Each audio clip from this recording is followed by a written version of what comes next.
Aujourd'hui, on va parler de quelque chose qui pourrait bien vraiment bouleverser ta vision de toi-même, de ton corps, de tes émotions. On parle souvent de guérison, de lâcher prise, de transformation. Mais est-ce que tu as déjà entendu parler de la mémoire cellulaire et surtout, est-ce que tu sais à quel point c'est impactant et surtout, est-ce que tu sais que même au niveau scientifique, c'est reconnu?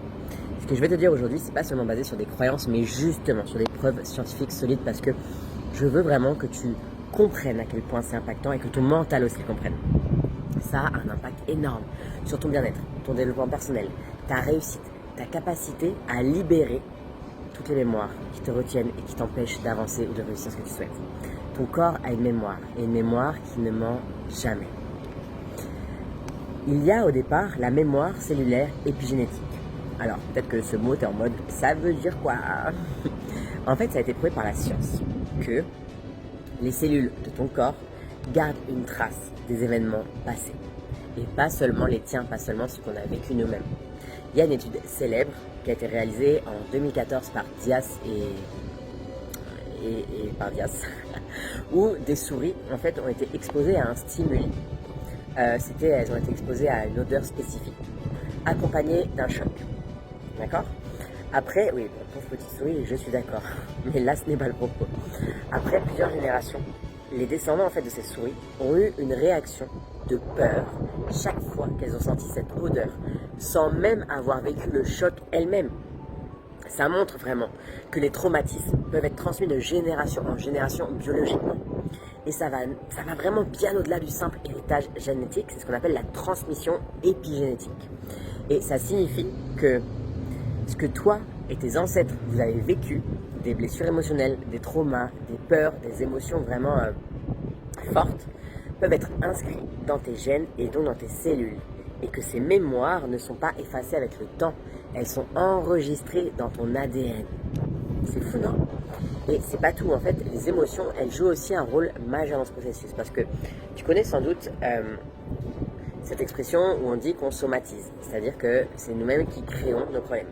Bon, alors, parfois on ressent des douleurs physiques sans raison apparente ou on a des réactions émotionnelles excessives à certaines situations. On se dit mais pourquoi j'ai réagi comme ça? Et en fait c'est pas juste dans ta tête, comme on veut nous le faire croire avec la somatisation, mais c'est aussi dans ton corps. Il y a une neuroscientifique qui a fait une découverte fondamentale. Elle explique que les émotions ne sont pas simplement un phénomène mental, mais qu'elles se manifestent physiquement dans notre corps. Et que donc chaque émotion que nous vivons active en gros des récepteurs spécifiques sur nos cellules. Et ces récepteurs enregistrent l'émotion, la stockent et influencent notre état physique et mental. Et donc lorsque tu vis un choc, une peur ou même une joie intense, ces émotions, elles sont traitées dans ton corps. Elles s'ancrent dans tes cellules, elles créent des empreintes émotionnelles qui vont influencer ton comportement, tes choix et même ton bien-être physique. Et qu'est-ce que ça signifie pour toi, pour moi, pour nous? Bah déjà que c'est incroyable qu'enfin il y ait des preuves de tout ça. Et ça veut aussi dire que les mémoires cellulaires jouent un rôle énorme dans notre vie et souvent de manière inconsciente. Elles influencent comment on réagit face aux situations.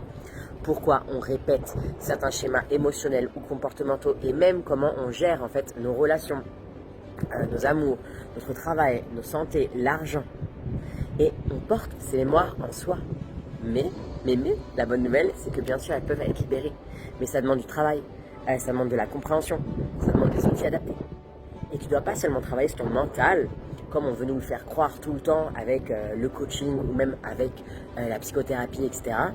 Mais aussi sur tes émotions et ton corps et avec les mémoires transgénérationnelles. Et donc, je parle souvent justement de mémoire transgénérationnelle, de guérison transgénérationnelle, de guérison émotionnelle. Et bien, c'est tout ça. C'est la libération cellulaire. Parce que c'est bien plus que viens, on guérit une petite émotion. Non, c'est la libération cellulaire. Et grâce à des pratiques comme les soins énergétiques, des méditations spécifiques, la reconnexion à ces mémoires, alors on peut dissoudre ces mémoires et les remplacer par des énergies qui sont nouvelles, beaucoup plus légères, beaucoup plus libres et surtout qui sont vraiment intéressantes, non seulement pour nous, mais même aussi pour nos futures lignées, pour celles qui ont des enfants. Mais sauf que bien sûr tout ça c'est pas en un jour, mais c'est un chemin qui vaut vraiment d'être emprunté. Libérer tes mémoires cellulaires, nos mémoires cellulaires, c'est retrouver ta liberté intérieure, c'est retrouver ton vrai potentiel. Et si tu te demandes mais comment est-ce que je peux faire ça, on peut apprendre à libérer ses mémoires, que ce soit, comme je te disais, des soins énergétiques, des ateliers de guérison, des méditations, des approches, etc. Il en existe aujourd'hui plein.